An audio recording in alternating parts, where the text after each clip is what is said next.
Bonjour petits et grands, parents et renardos. Dans cette vidéo, je vous propose de parcourir avec moi les 6 produits ménagers qu'on utilise nous au sein de notre famille le plus souvent. Vous me suivez ?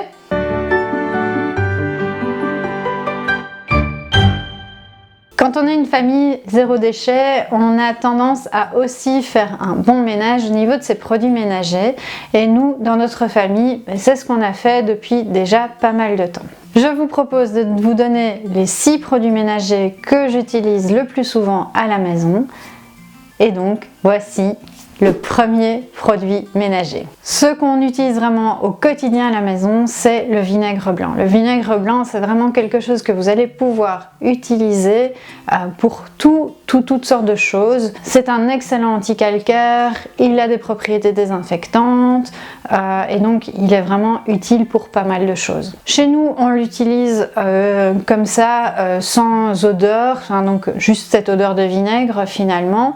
Mais si vous voulez l'aromatiser, il y a quelque chose de très sympa à faire, c'est simplement de faire macérer des épluchures d'agrumes à l'intérieur. Donc quand vous avez mangé une orange, une mandarine ou que vous avez pressé un citron, vous mettez votre épluchure d'agrumes dans votre vinaigre et quand au bout de quelques semaines, vous pouvez filtrer votre vinaigre et il aura cette odeur d'agrumes. Ça ne va pas forcément rajouter une propriété de plus au vinaigre, juste rendre son odeur un petit peu plus agréable. La deuxième chose qui nous sert vraiment souvent aussi à la maison, c'est le bicarbonate de soude. Alors, le bicarbonate de soude, il a aussi des propriétés très intéressantes comme sa propriété désodorisante. Et donc là, vous pouvez par exemple en mettre dans votre évier quand il y a des odeurs assez nauséabondes dans les canalisations. Vous mettez un peu de bicarbonate de soude dans les canalisations et ça va neutraliser les odeurs. Vous pouvez aussi en mettre un petit peu, par exemple, dans le fond d'une poubelle, par exemple vos poubelles où il y aurait encore des restes de nourriture. Si vous mettez du bicarbonate de soude dans le fond de votre poubelle, normalement les odeurs seront moins fortes. Le bicarbonate de soude combiné au vinaigre peut aussi être assez intéressant. Quand vous combinez les deux, il y a une réaction chimique qui se fait et cette réaction mousse assez fort, etc. Et peut aussi servir pour déboucher des canalisations. Quand elles sont bouchées, vous mettez du bicarbonate de soude, vous ajoutez du vinaigre par-dessus et la réaction chimique va donc mousser, faire des bulles et ça va permettre de décoller en fait toutes les saletés et donc de nettoyer les canalisations, voire même de les déboucher si c'est assez léger. Une autre utilisation que j'ai pour le bicarbonate de soude, c'est aussi par exemple quand on a des casseroles pour lesquelles on a brûlé le fond malheureusement. Je laisse ma casserole, donc je la vide bien évidemment, je laisse ma casserole bien chaude, je saupoudre de bicarbonate de soude avec un petit peu d'eau, ça va faire une espèce de pâte et une fois que ça a bien chauffé, je rajoute là aussi un petit peu de vinaigre, tout ça va mousser et toutes les brûlures en fait de nourriture dans le fond de la casserole vont se décoller toutes seules et puis je rince, je lave un peu avec du savon, de l'eau et ma casserole est de nouveau comme neuve. Le troisième produit ménager qu'on utilise aussi très souvent chez nous, c'est le percarbonate de soude, à ne pas confondre lui avec le bicarbonate de soude. Le percarbonate de soude, lui, il est utilisé surtout pour le linge et c'est lui un excellent détachant pour le linge. Donc quand on a des linges avec des taches persistantes, on saupoudre de percarbonate, on laisse tremper dans de l'eau froide, voire légèrement chaude, autour de 40 à 50 degrés et ça détache vraiment très fort le linge. Le percarbonate, il a aussi une autre propriété, c'est la propriété blanchissante. Et donc cette propriété blanchissante va apparaître à partir de 50 à 60 degrés. Donc si vous mettez votre linge de couleur avec du percarbonate dans de l'eau bien chaude, il va perdre de sa couleur.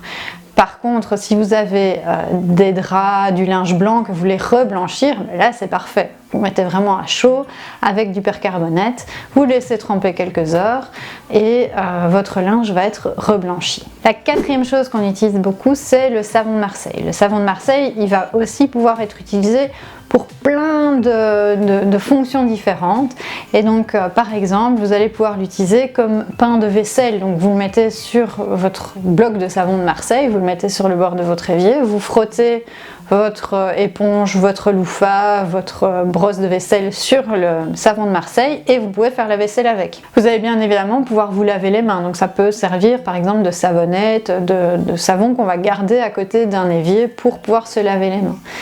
Le savon de Marseille va pouvoir aussi être utilisé pour détacher le linge. Donc vous allez pouvoir frotter votre pain de savon sur une tâche et ça va permettre de détacher le linge. Le savon de Marseille va aussi pouvoir être utilisé pour faire des produits plus liquides. Donc si vous l'utilisez en copeaux, vous le râpez ou vous l'achetez directement en copeaux, mélangé avec de l'eau chaude et d'autres produits, il va pouvoir vous faire un savon liquide. Donc le savon de Marseille, c'est vraiment le couteau suisse au niveau des produits ménagers en mode zéro déchet.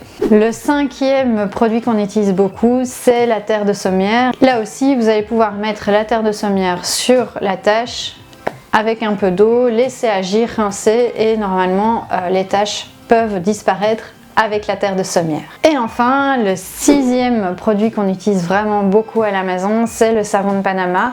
Là aussi, c'est un savon donc là plutôt liquide qui va être vraiment multi-usage, un peu comme le savon de Marseille. Et donc nous on l'utilise énormément pour nettoyer les sols par exemple ou pour faire la vaisselle. C'est vraiment quelque chose qu'on va beaucoup utiliser dans ces conditions là. Voilà les 6 produits ménagers que j'utilise vraiment beaucoup à la maison. Mais alors comment je me procure ces produits ménagers? Eh bien pour la plupart du temps je les achète en vrac. Et comment je fais pour aller acheter en vrac du produit liquide ou de la poudre? Eh bien c'est assez simple. J'ai pas mal de flacons à la maison, donc j'ai des bouteilles par exemple d'1 litre, 1,5 litre que je réutilise. Je vais au magasin vrac chercher par exemple mon savon de Panama dans ces bouteilles là.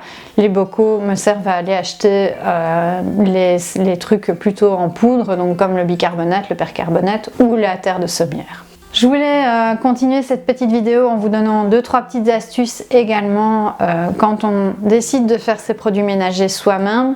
Alors la première règle, c'est de ne pas jouer au petit chimiste. Évitez de mélanger des produits dont vous ne connaissez pas les propriétés. Renseignez-vous, il existe des bouquins avec des recettes bien détaillées. Renseignez-vous aussi auprès de personnes qui ont l'habitude de les faire, etc.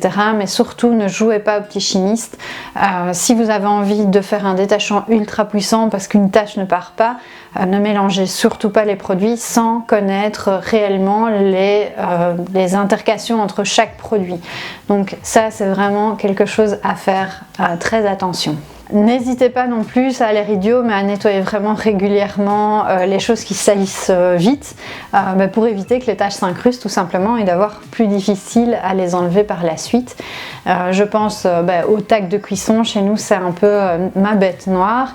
Une fois qu'il y a eu un débordement, qu'il y a des taches, vaut mieux nettoyer tout de suite avant de recuire quelque chose sur la tac de cuisson pour éviter simplement que ça ne recuise les taches et qu'elles deviennent plus difficiles à faire partir.